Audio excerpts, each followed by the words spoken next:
The iPad Air 11-inch M2 looks like the safe choice, but one small detail can turn it into an instant regret purchase for your routine. By the end of this, you'll know buy or skip based on how you actually work day to day, not on hype. This is the deal breaker. If your work depends on being connected everywhere without relying on Wi-Fi, this version is not the one you want. But if your day is mostly home office, cafes, or stable Wi-Fi, then the real question becomes whether this model finally gives you a smooth, laptop-like rhythm without the usual tablet friction. As a remote worker, the first problem is simple. Your day is a chain of small tasks that punish slow devices.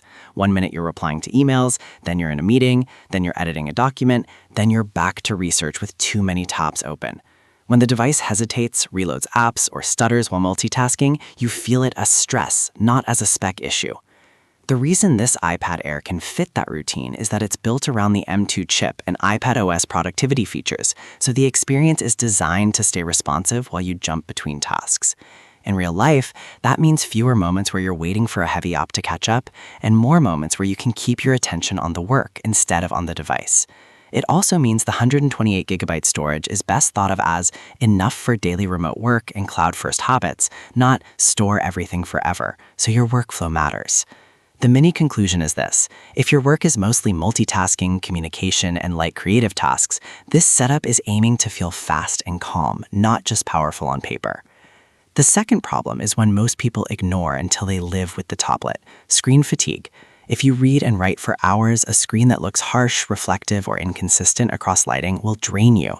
And if the display doesn't look accurate, what you edit and what you present can feel slightly off, especially when your day is split between bright daylight and dim indoor light. This is where the 11-inch Liquid Retina display matters in a daily way. It's not just the size, it's the way it's tuned. P3 wide color and true tone are there to keep whites and skin tones looking natural across environments. And the listing highlights ultra-low reflectivity, which is exactly what helps when you're working near windows or under overhead lights. Add the 2360 by 1640 resolution at 264 pixels per inch, and the practical payoff is that text stays crisp, UI elements look clean, and you can spend long stretches reading and editing without feeling like you're fighting the screen. The mini conclusion is this: if your tablet is a work surface for hours, this display is built to reduce visual friction and keep everything looking consistent, which matters more than people expect once it's your daily driver. The third problem is the remote work reality: meetings and connectivity. Even if your device is fast, a bad front camera angle, awkward framing, weak audio capture, or unstable Wi-Fi can make you look less professional than you actually are. And if connecting accessories is annoying, you won't use them consistently, which means your setup never becomes reliable.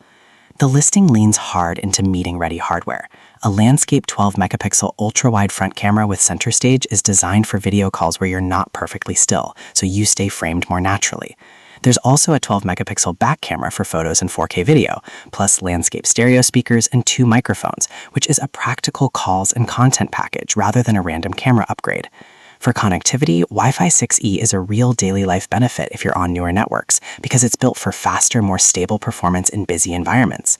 And USB-C matters because it's your simple path to charging, hubs, and accessories without turning your desk into a mess.